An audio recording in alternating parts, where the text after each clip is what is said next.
right. What about masturbation and pornography? All right, those are very, very good questions that you have asked. No, Because I what? mean, people with high sex drive do masturbate. Guilty. I mean, Yeah, yeah.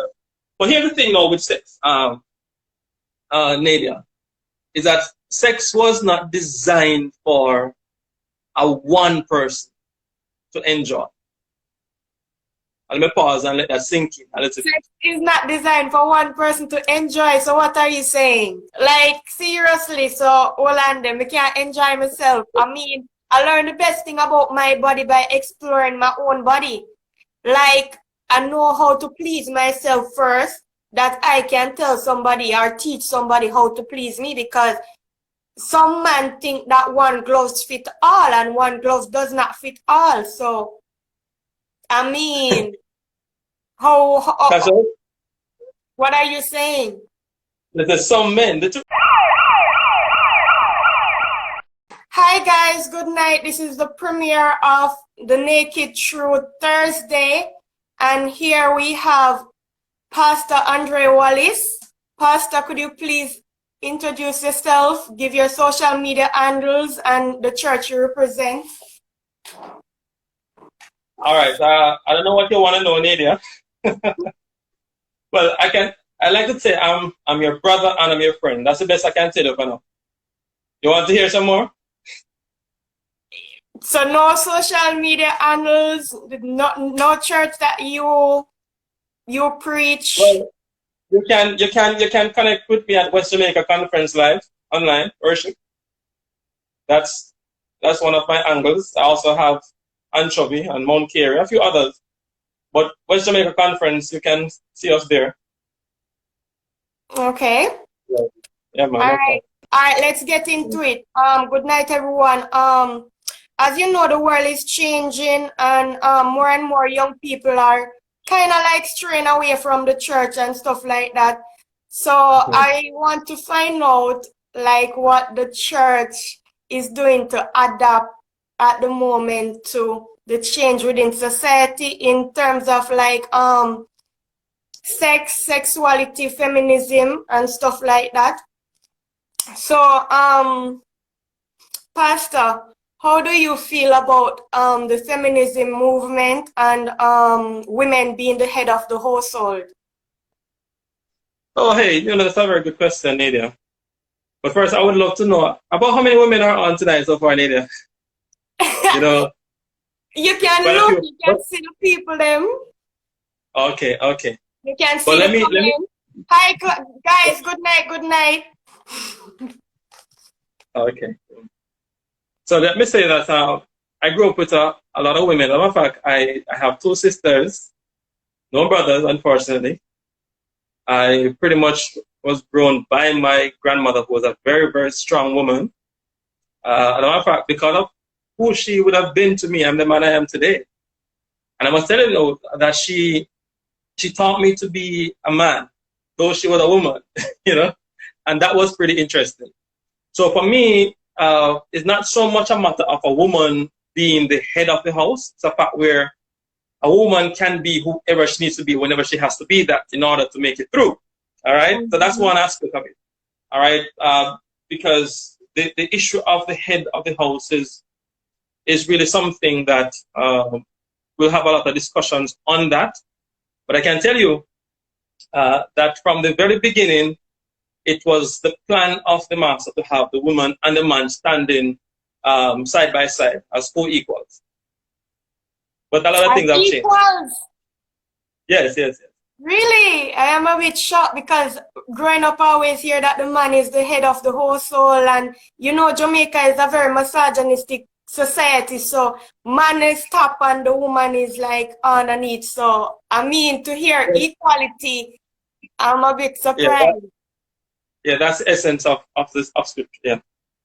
And that's what I stand by pretty much, because I grew up really seeing a lot of women around me. So for example, I had my aunt, my mother, my grandmother. So they were like the women who were in the house. My father was dead from I was a little youngster. And I didn't really have much male figures in my life. So I grew up around a lot of women who, until this day I really respect. So yeah. That's just Okay. a nutshell. I can say more. Yeah, but yeah. Do you feel that sex and the naked body is something to be ashamed of? The funny thing about that, Nadia, is that when the first introduction to a man and a woman being together, especially in scripture, the Bible says that they were both naked and they were not ashamed. So nakedness in this correct context is a wonderful thing. As a matter of fact, the one who designed it is just an amazing thing. For me, it's just an amazing thing. So once you walk into the word, right away, nakedness is there. In its good way and in its bad way also. Bad way, care to elaborate on what bad way you're talking about? All right, so here's what happened. So at first, when they were created, man and his wife, you know that Adam and Eve, everything was going well, and occasionally something bad happened. And when that bad thing happened, they began not to treat their sexuality with shame and that kind of thing. So because of the mistakes that they made, it affected how they began to view each other. And that's where the whole issue of shame and all that kind of thing came in. And that's a whole different story all by itself. But yeah, their mistake led to their own shame and their own fear and everything as regards to their nakedness. Yeah. Okay, so how do you feel about nakedness in modern day society? Because I am somebody who consider myself a nudist. So what would you say about somebody like me? Put it this way, Nadia. It depends on the angle in which you're coming from. Because the truth is, nakedness, as I always say, in its correct context, is a wonderful gift, a wonderful thing. All right, and in the modern context, the truth is the world is getting more naked as the years go by.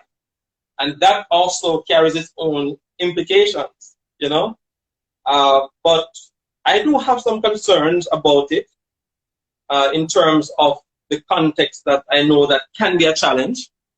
But in its right context, it's a beautiful thing, a wonderful gift. Okay. I'm surprised by some of your answers, so forgive me my face expression.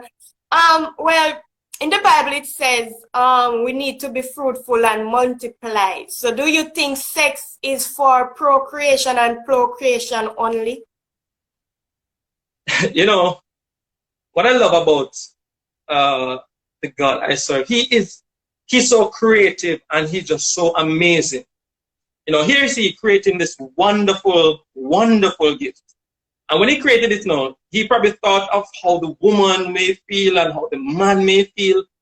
And he created in such a way that it would give the highest expression of joy and happiness and everything you can think of.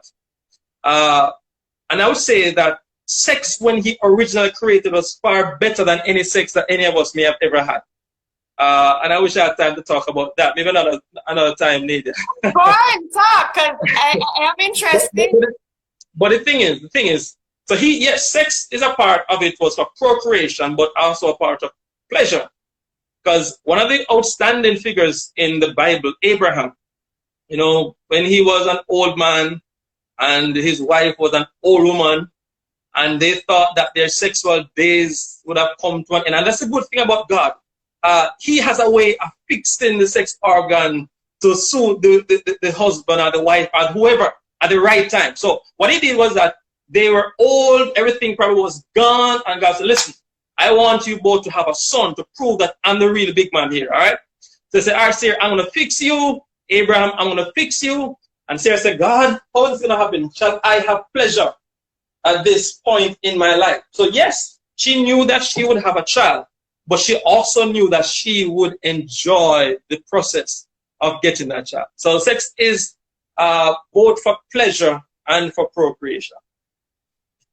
Okay. Yes. All right.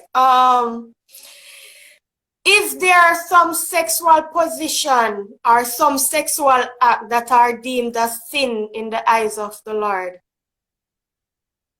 Oral sex, for let's take, example, anal sex, some sexual positions, you know, back shots, all of you those ask a things. whole lot of questions in one here. So break it down. So you talk about positions. Positions And again, and sexual acts. all right. So let's work with the positions first. All All right. right. So for example, the beautiful thing about the creative nature of God is that He creates sex to be dynamic and spontaneous and just overall wonderful. There's a passage in the Bible where one man was saying to another man that, listen, you know, that girl is not really my wife, she's my sister. But then no, the Bible says that they saw him sporting his wife. Now, there are different kind of sports, you know. All right, and the thing about I love sports and I play all different kinds of sports. And sporting give you different angle, different aspects, different everything. So I want to imagine that perhaps when they observed him at the time, he perhaps was doing some kind of sporting activity that was not looking like a brother and sister activity. All right. So the Bible shows that sexual positions are things that are dynamic. It could be from different ways, different. It depends on the couple that is involved with that. All right. Because in God's eyes, He wants His people to be happy and excited. He wants them to be able to just enjoy each other and enjoy themselves and enjoy Him. All right. So you can't really just leave it just the whole matter of the positions. You also have to look at the persons that are involved in the process.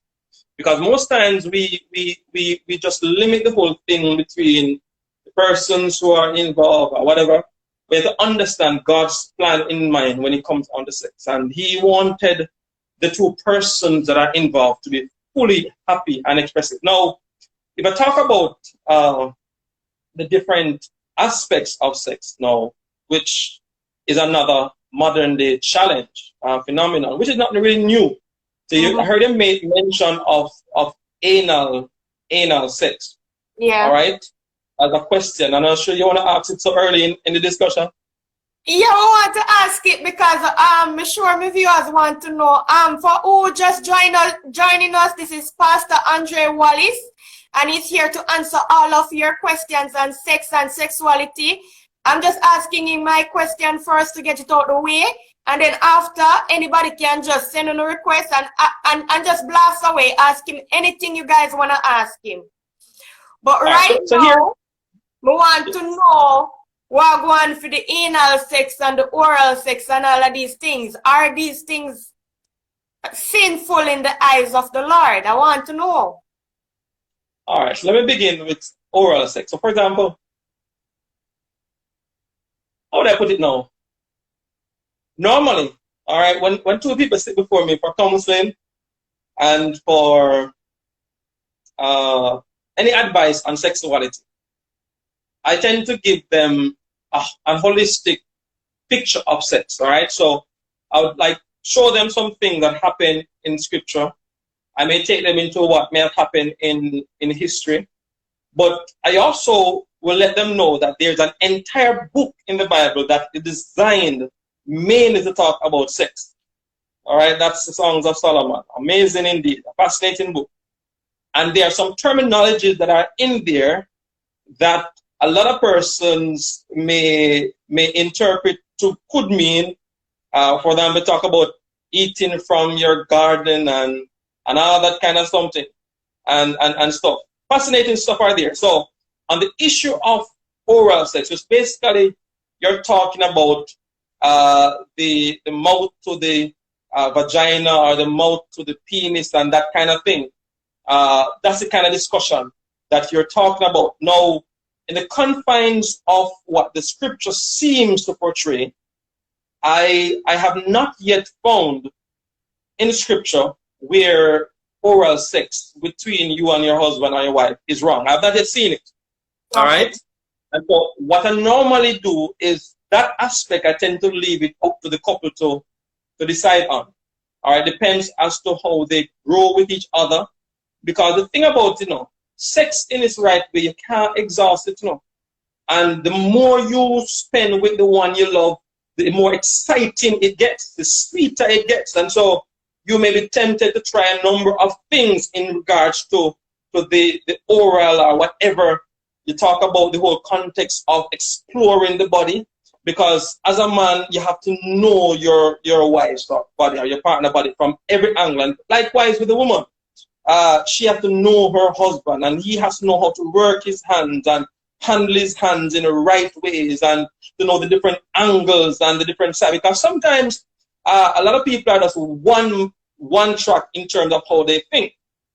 All right. So as regards to the whole issue of sexual treating the one you love, the Bible gives you multiple options because it is an inexhaustible field. No one can end up, no matter how long you have been having sex. You can't done sex joy. It's just too much for any one of us to handle. All right. Now, you go in anal sex now, that's a different thing. All right. So first you have to ask yourself, the person who designed sex, what was his intention for it? All right. Did he design specific things from the body for that to happen? Is the point? So like you have this podcast or whatever you call it. All right. You have a particular purpose that you have designed. Even the cell phone, for example, that you have, or those who are on their tablet or on their whatever. There are some wrong things, and for example, you have some chargers that it can't go into certain port. So if I have a charger and I'm forcing it into a port, what are you saying? Just say it. You believe it wrong. Just say it. No, man, I give you the context first, my girl. Yeah, girl. Why pass up? You don't hear something while I watch a dance. More I get what I say, more I get the thing right. So if you put some, big up yourself. You only big up yourself. You're gonna make the thing something will go wrong, right? So the anus was not designed for the penis to go into it. All right, so it wasn't designed for that. All right, the anus is not designed for things to go in. It's designed for more things to come out. So that's where the issue is. So when you put something into something that is not designed for it to go in there, it's going to cause problems. So either the instrument or the thing that you're putting in is going to have some problems. Yeah, but Pastor, why would they say that medically the male G-spot is located in the anus? I mean, shouldn't that I don't know which medical person said that, What if a medical person and sexologist say that? Somebody somewhere is misguided. Somebody somewhere misguided. That's your big Pastor? Yeah.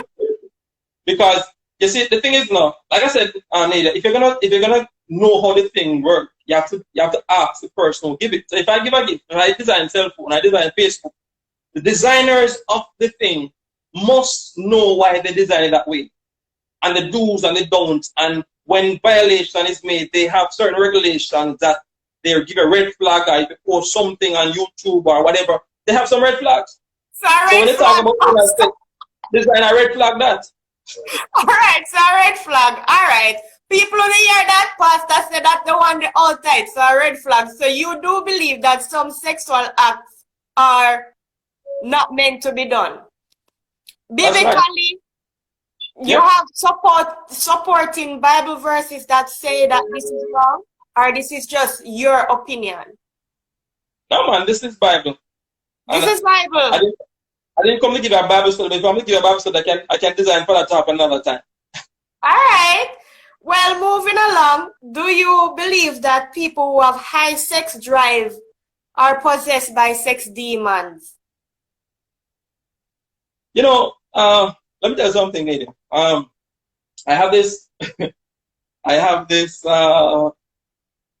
this friend of mine. I'll put it this way. So when you have high passion, high energy, so let's say you either play sports or you are involved in in ministry, or anything that you have to use your mind a lot and your, to think, and you're very active, normally your sex drive is going to be very, very, very, very, very high. All right? And especially when you go around the place and you do a number. So people like a Martin Luther, for example, these guys had really high sex drive. So no, I don't believe a person with a high sex drive is possessed by any sex demon. And in fact, the demons themselves would want you to understand, to think that to have a high sex drive is a bad thing. It's not. Not a bad thing. Okay, so there's nothing biblically that suggests that people with high sex drive or something like that is kind of, possessed or anything. Here, the problem they find, Nadia, is self-control. That's where the issue comes in. You see the point? So a person with a high sex drive, there's nothing wrong with that person. The problem comes in when that person can't control the sex drive. That's where the problem is. All right, Pastor. So what is the word of masturbation? Let me give an example. Let me give an example, Nadia. So, for example, in 1 Corinthians 7, for example, the Bible pretty much says that the man and his wife, you must not withhold sex except for some real serious reason, whether it's praying, fasting, and it's in that case, it's when you have consent, so you agree. So, all right, somebody said to my wife, honey, today me a fast, all right, and they say, honey, you can't fast today because I want my business to take care of. All right, somebody say, all right, honey, me take care of you and me fast tomorrow. That's all right? And say, yes, dear. All right, so we agree. So the Bible pretty much says that you must not withhold yourself from your husband, from your wife. That's pretty much that.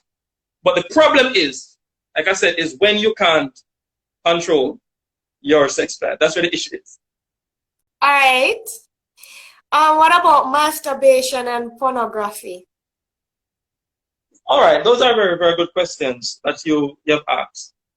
No. Because, I mean, people with high sex drive do masturbate. Guilty. I mean. Yeah, it is something that is common. A number of persons have been involved with that. And it doesn't make a person bad, per se, when they have had their own share of masturbation. The problem is when you reach a point where you become consumed by it. And the problem is, before I even answer the question, is that there are persons who can become so caught up in self-pleasing that even when they are being pleased by the person that they want to please them, they still depend on self-pleasing to please themselves. And that's a problem that it will eventually lead to, because you can get a place where you become emotionally insatiable, right? That nothing or no one except yourself will be able to satisfy. And that's one of the dangers that is out there. But here's the thing now with sex, Nadia, is that sex was not designed for a one person to enjoy. Let me pause and let that sink in. Sex is not designed for one person to enjoy. So what are you saying? Like, seriously, so Orlando, I can't enjoy myself. I mean, I learned the best thing about my body by exploring my own body. Like, I know how to please myself first, that I can tell somebody or teach somebody how to please me, because some man think that one glove fit all and one glove does not fit all. So, I mean, what are you saying? There's some men, the thing is, Nadia, and again, this is important. Sex was not given for individual to enjoy themselves by themselves. That was not the purpose of sex. Sex was given for two people to enjoy themselves together in the sexual act. All right? And that's where the issue is, where masturbation is concerned, because masturbation is robbing somebody of the pleasure that they should be giving somebody else. So it's like a selfish act, to be honest with you. On a big note, sometimes I have sex with somebody and them not please me. So what are you saying? Me please myself sometimes better than how another person please me. So like, make it make sense. Right. So again, Nadia, you have to understand the context. And the sex again was not given just to even be had with any and everybody. And that's the other problem that most of us had. So for example, if a person who is masturbating going to have to do one of two things. One, either going to be thinking about somebody or something. So again, your mind now is going to be at work. All right. So for some persons who say, all right, Pastor, my wife and the yard, so me think about her and masturbate. And we say, yeah. But even that context is not the best practice to have. All right. And that is where now the whole issue of self-control comes in, because the truth is, sooner or later, you can reach a place where you totally lose the ability to control yourself. And that's one of the dangers that is there. I'm not going to bash a person who do it. I'm just saying to you that the fact is that when you practice it, it can pretty much consume you. All right, people, your pastor say if you don't agree or you don't agree, send the request and come tell him what you feel like. So